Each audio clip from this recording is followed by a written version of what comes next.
आज शुरुआत अपने परिचय से नहीं, एक सवाल से है। एक सवाल कि क्या आपने हैदराबाद की कोई खबर सुनी है? वो एक ऐसी खबर है जिससे हमारे नस्लों की सांसें जुड़ी हुई हैं। वो एक ऐसी खबर है जिसने सभी को झुंझला दिया है। वो एक ऐसी खबर है जिसके लिए हम सबको आगे आ जाना चाहिए।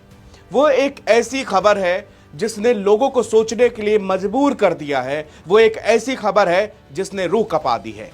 पहले आप चंद सेकंडों का एक वीडियो देखिए।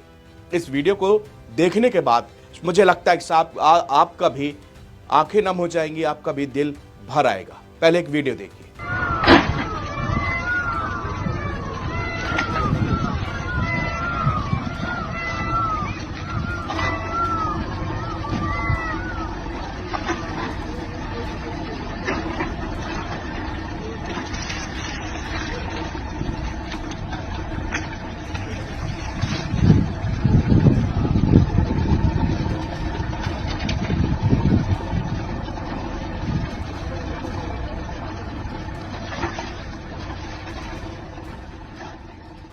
आपको इस वीडियो में क्या दिखाई दिया? एक जंगल के नीचे कुछ जेसीबी मशीन, लेकिन आपको सुनाई जो दिया वो हृदय विदारक है। रात के समय चिड़ियों की चिकचिकाहट, मोर का रोना ये बता रहा है कि किस तरह से वो जेसीबी रात में कैंपस के अंदर उस जंगल को तहस नहस करने में जुटी थी। और जब जिसका आशियाना उजड़ता है वो रोता है, वो चिल्लाता है।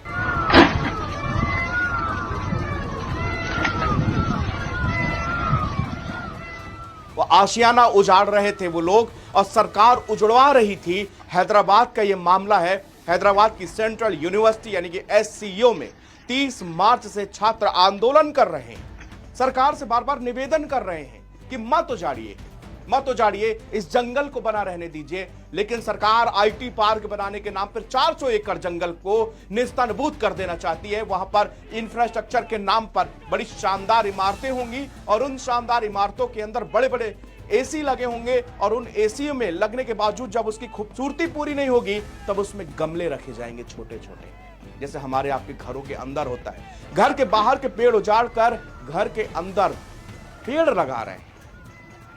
आप ताज्जुब लगता है, कांग्रेस की सरकार है, राहुल गांधी जो छोटे छोटे से बड़े बड़े हर मुद्दे पर मुखर होकर अपनी बात रखते हैं, कहां है आखिरकार? 30 मार्च से आज 5-6 दिन बीत चुके हैं। वहां पर कई छात्र घायल हो चुके हैं। वहां पर कई एनजीओ और पर्यावरण के लोग, रक्षक, वो सब वहां पर प्रोटेस्ट कर रहे हैं, लेकिन किसी को कुछ नहीं दिख रहा। क्योंकि लोग जो हैं वो औरंगजेब की कब्र से बाहर नहीं आ रहे, लोग मुनव्वर फारूकी से बाहर नहीं आ रहे, लोग जो है वो कुणाल कामरा से बाहर नहीं आ रहे। जरा सी बात पर तोड़फोड़, जरा सी बात पर हैशटैग चला देने वाले लोग आज शांत हैं। वो इसलिए शांत है क्योंकि उनको पता नहीं है कि आज उनके पेड़ पौधे नहीं, उनकी भविष्य की सांसों को काटा जा रहा है।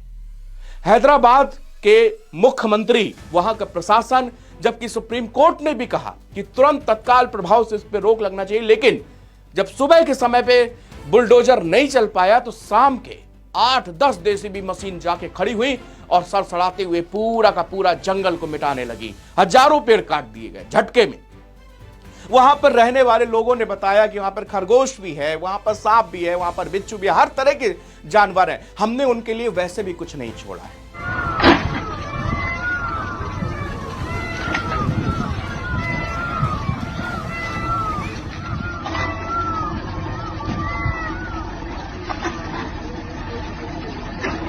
सच्चाई ये है, हमने उनके लिए वैसे भी जब कुछ नहीं छोड़ा तो आज इन पंक्षियों के लिए तो जनाब कुछ तो रहने दीजिए। कहां जाएंगे जानवर? फिर जो कहते हैं कि लेपर्ड गांव में घुस गया, बाघ गांव में घुस गया, अरे वो गांव में नहीं घुसा। आप जरा 20 साल पहले देखिए कि जिस जगह पे आपका घर था वो क्या जंगल नहीं था। मैं इस बात से बिल्कुल इनकार नहीं करता कि देश में जो जो तरक्की होगी, इंफ्रास्ट्रक्चर मजबूत करना पड़ेगा। देश को आगे बढ़ाने के लिए इमारतें भी लगेंगी, आईटी पार्क भी बनाने पड़ेंगे, रेलवे स्टेशन भी बनाने पड़ेंगे, बस स्टेशन भी बनाने पड़ेंगे, सोसाइटियां भी बनेंगी, सड़कें भी बनेंगी, तालाब भी बनेंगे, सब कुछ बनेगा। लेकिन इन सब ज्यादा अहम है हमारे आपकी सांसें भी तो चलेंगी। अगर जीवन ही रहेगा तो क्या कर लेंगे इन इमारतों का, क्या कर लेंगे ऐसे इंफ्रास्ट्रक्चर का। आज हैदराबाद के इस वीडियो को देख कर दिल सच में बताऊं कांप रहा है।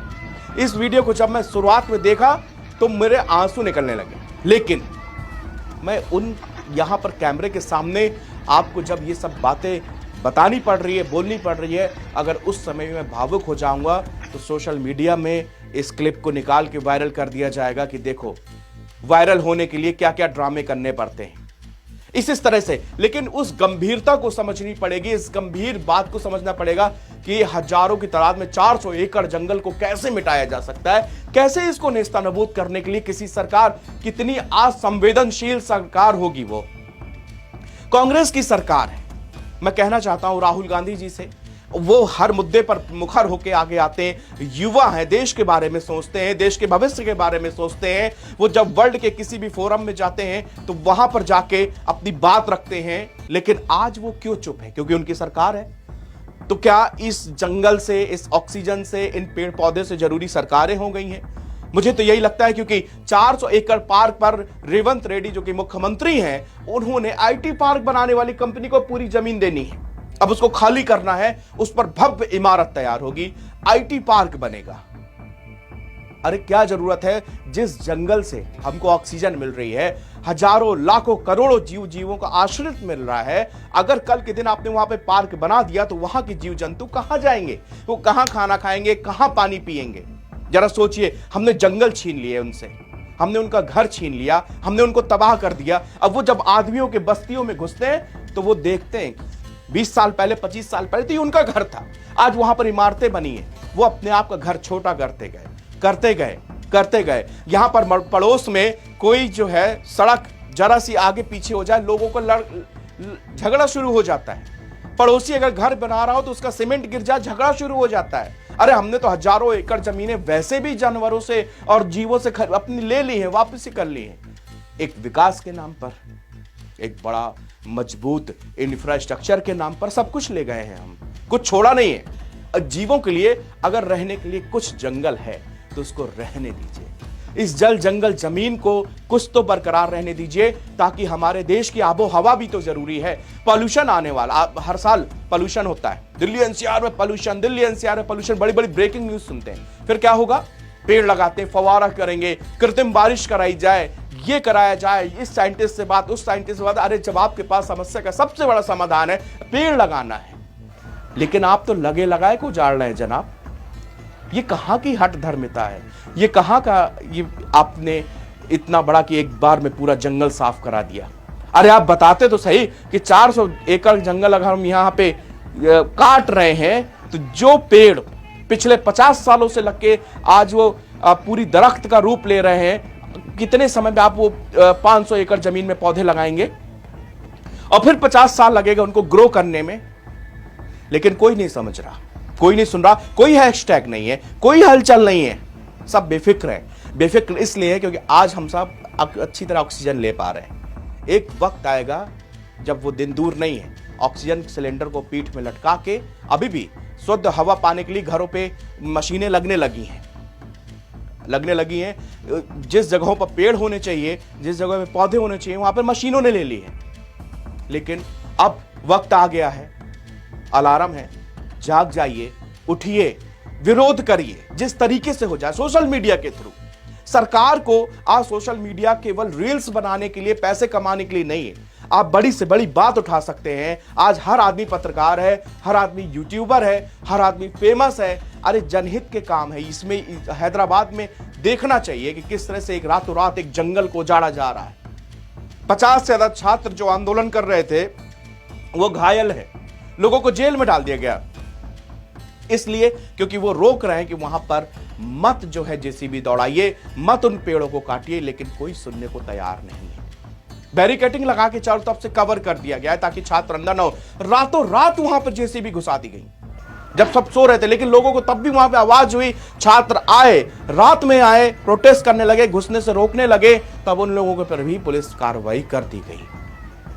इससे ज्यादा शर्मनाक कुछ नहीं हो सकता, क्योंकि आज हम लोग एक एक पेड़, आज याद आता है ग्रेटा थनबर्ग की मुझे 2018 की बात, जब अमेरिका में डोनाल्ड ट्रंप के सामने उस लड़की ने किस तरह से आंखें तरे थी, वो भी जलवायु की बात हो रही थी।